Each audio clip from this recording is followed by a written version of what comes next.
अगर आपका सवाल है कि बीएससी के बाद आईएएस ऑफिसर कैसे बनते हैं तो आज के इस वीडियो को लास्ट तक जरूर देखिए। इस वीडियो में स्टेप बाय स्टेप हम आपको बताने वाले हैं कि आप किस तरीके से एक आईएएस ऑफिसर बन सकते हैं after completing BSc. BSc complete करने के बाद आप एक आईएएस ऑफिसर किस तरीके से बन सकते हैं, आपको कौन सा एग्जाम देना होगा, कितने पेपर देने होंगे, कितने मार्क्स के होते हैं, पूरा प्रोसेस क्या होता है। अगर आप इन चीज़ों के बारे में डिटेल से एंड राइट इन्फॉर्मेशन पाना चाहते हैं तो इस वीडियो को लास्ट तक और ध्यान से देखते रहिए। इस वीडियो में बात करेंगे कि बीएससी के बाद एक आईएएस ऑफिसर कैसे बने। तो चलिए सबसे पहले बात करते हैं आईएएस ऑफिसर के बारे में, फिर बात करते हैं सवाल और जवाब की। आईएएस इसका फुल फॉर्म होता है इंडियन एडमिनिस्ट्रेटिव सर्विस, यानी कि भारतीय प्रशासनिक सेवा। आईएएस ऑफिसर बनने के लिए सिविल सेवा परीक्षा यानी सिविल सर्विसेज एग्जाम को क्लियर करना होता है। सिविल सेवा परीक्षा देश की मुश्किल परीक्षाओं में से एक है। सिविल सेवा परीक्षा को क्लियर करने के लिए ज़बरदस्त रणनीति के साथ कठिन मेहनत करके पढ़ाई करनी होती है। अगर आप अच्छे तरीके से सभी चीज़ों को स्टेप बाय स्टेप करते हैं तो आप इस एग्ज़ाम को क्लियर कर सकते हैं, लेकिन उसके लिए आपको काफ़ी ज़्यादा मेहनत करनी होगी, तभी आप इस एग्ज़ाम को अच्छे तरीके से क्लियर कर पाएंगे। सिविल सेवा परीक्षा यानी कि सिविल सर्विसेज एग्जाम को यूपीएससी यानी कि union public service commission conduct कराती है। यूपीएससी एग्जाम को अच्छे तरीके से क्लियर करने के बाद, पूरा प्रोसेस कंप्लीट करने के बाद आप एक आईएएस ऑफिसर बन सकते हैं। अब हम बात करते हैं सवाल और जवाब की। बहुत से स्टूडेंट्स के मन में ये सवाल घूमता रहता है कि क्या बीएससी के बाद आईएएस ऑफिसर बन सकते हैं, तो इसका जवाब है जी हाँ। आईएएस ऑफिसर बनने के लिए बैचलर डिग्री की ज़रूरत होती है, यानी कि अगर आप एक आईएएस ऑफिसर बनना चाहते हैं तो आपके पास बैचलर डिग्री होनी ज़रूरी है, यानी कि आपको ग्रेजुएट होना ज़रूरी है। तो बीएससी जो है इसका फुल फॉर्म होता है बैचलर ऑफ साइंस, ठीक है। ये एक बैचलर डिग्री कोर्स है, यानी कि अंडर ग्रेजुएट डिग्री कोर्स है, ठीक है। तो यहाँ पर जो हमारी रिक्वायरमेंट थी वो तो कंप्लीट हो गई, यानी कि आप बीएससी के बाद एक आईएएस ऑफिसर बनने के लिए एलिजिबल हैं, ठीक है।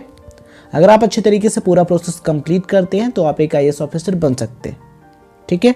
तो बीएससी के बाद आप एक आईएएस ऑफिसर बन सकते हैं बिकॉज आपके पास बैचलर डिग्री है, ठीक है, आप ग्रेजुएट हैं इसलिए, ठीक है। बीएससी आपने किसी भी स्ट्रीम में की हो, आपने एग्रीकल्चर में किया हो या फिर नर्सिंग में किया हो या फिर मैथमेटिक्स में किया हो या फिर जूलॉजी में किया, बायोलॉजी में, किसी भी स्ट्रीम में किया, तो आप यूपीएससी एग्जाम दे सकते हैं और एक आईएएस ऑफिसर या फिर आईपीएस ऑफिसर बन सकते हैं। आइए बात करते हैं कि आईएएस ऑफिसर बनने के लिए एज लिमिट क्या होती है, यानी कि यूपीएससी सिविल सर्विसेज एग्जामिनेशन देने के लिए एज लिमिट क्या होती है। दोस्तों, अगर आप एक जनरल कैटेगरी के कैंडिडेट हैं तो आपके लिए एज लिमिट है 21 से 32 वर्ष, यानी 21 टू 32 ईयर्स। ये चीज़ आप ध्यान में जरूर रखिएगा। अगर हम बात करें अटैम्प्ट की तो आपको 6 अटैम्प्ट्स मिलते हैं, यानी जनरल कैटेगरी के कैंडिडेट इस एग्जामिनेशन को 6 बार दे सकते हैं।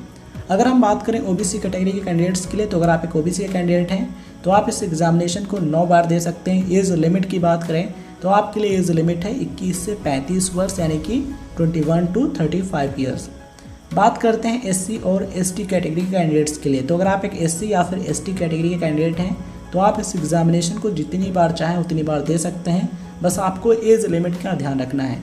एज लिमिट है 21 से 37 वर्ष, यानी 21 टू 37 ईयर्स। ये चीज़ें आप ध्यान में ज़रूर रखिएगा। आइए अब हम बात करते हैं कि यूपीएससी सिविल सर्विसेज यानी कि आईएएस या फिर आईएफएस या फिर आईपीएस का सिलेक्शन प्रोसेस क्या होता है। दोस्तों, यूपीएससी सिविल सर्विसेज में सबसे पहले आपको प्रीलिमिनरी एग्ज़ाम देना होता है, यानी कि प्रारंभिक परीक्षा देनी होती है, जिसे प्रीलिम्स भी कहते हैं। इसको क्लियर करने के बाद आपको मेन एग्ज़ाम यानी कि मुख्य परीक्षा देनी होती है, इसे मेंस कहते हैं शॉर्टकट में।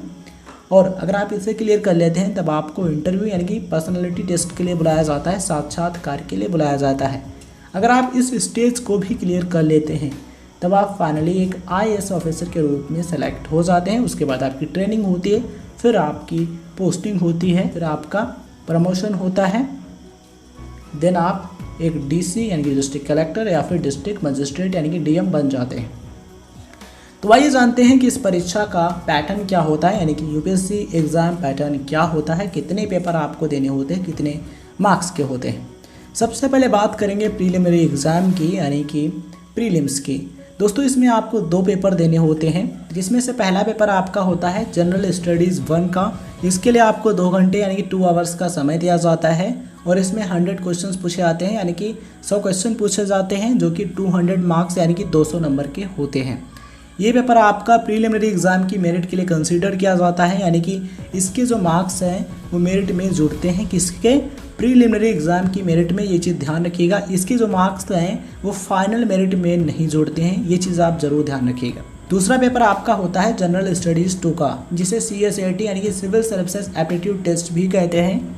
इसके लिए आपको 2 घंटे यानी 2 आवर्स का समय दिया जाता है और इसमें 80 क्वेश्चन यानी कि 80 क्वेश्चन पूछे जाते हैं, जो कि 200 मार्क्स यानी कि 200 नंबर के होते हैं। और ये पेपर आपका क्वालिफाइंग नेचर का होता है, यानी कि ये पेपर आपको केवल क्वालिफाई करना होता है।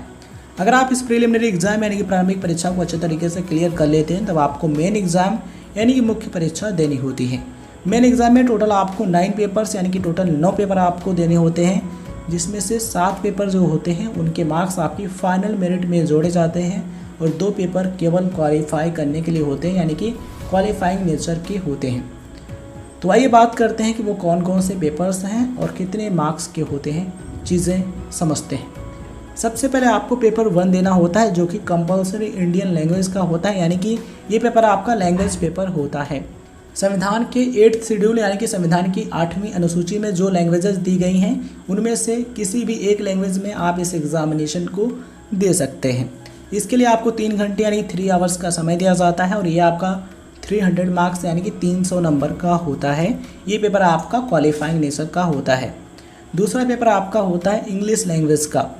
इसके लिए आपको 3 घंटे यानी 3 आवर्स का समय दिया जाता है और ये आपका 300 नंबर यानी कि 300 मार्क्स का होता है। ये भी आपका क्वालिफाइंग नेचर का होता है। तो ये रहे आपके 2 क्वालिफाइंग नेचर के पेपर। अब हम बात करते हैं उन पेपर्स की जिनके जो मार्क्स हैं वो आपकी फाइनल मेरिट में जोड़े जाते हैं। तो इसमें है सबसे पहला एसे का पेपर। इसके लिए आपको 3 घंटे यानी कि 3 आवर्स का समय दिया जाता है और ये आपका 250 अंक यानी कि 250 मार्क्स का होता है, यानी कि 250 नंबर का होता है। उसके बाद आपको जनरल स्टडीज़ 1 का पेपर देना होता है, जिसके लिए आपको 3 घंटे यानी 3 आवर्स का समय दिया जाता है और ये भी आपका 250 अंक यानी कि 250 मार्क्स का होता है। उसके बाद आपको जनरल स्टडीज़ 2 यानी कि GS का पेपर 2 देना होता है, जिसके लिए आपको 3 घंटे यानी 3 आवर्स का समय दिया जाता है और ये भी आपका 250 अंक यानी कि 250 मार्क्स का होता है। फिर आपको जनरल स्टडीज़ 3 का पेपर देना होता है, ये भी आपका 3 घंटे और 250 मार्क्स का होता है। उसके बाद आपको जनरल स्टडीज़ 4 का पेपर देना होता है। इसके लिए भी आपको 3 घंटे यानी 3 आवर्स का समय दिया जाता है और ये आपका 250 अंक यानी 250 मार्क्स का होता है। फिर आपको ऑप्शनल पेपर देना होता है, ये आपका 3 घंटे यानी 3 आवर्स का होता है और इसके लिए भी आपको 250 अंक यानी 250 मार्क्स मिलते हैं।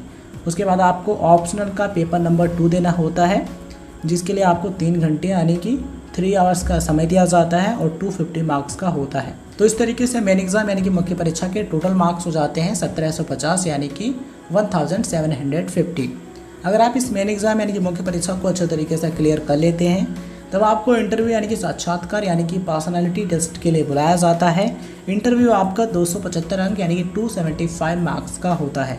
तो इस तरीके से मेन एग्ज़ाम और इंटरव्यू के मार्क्स को मिला करके आपके टोटल मार्क्स हो जाते हैं 2025 यानी कि 2025। ये वीडियो इन्फॉर्मेशन आपको पसंद आई हो तो इस वीडियो को लाइक शेयर ज़रूर कीजिएगा।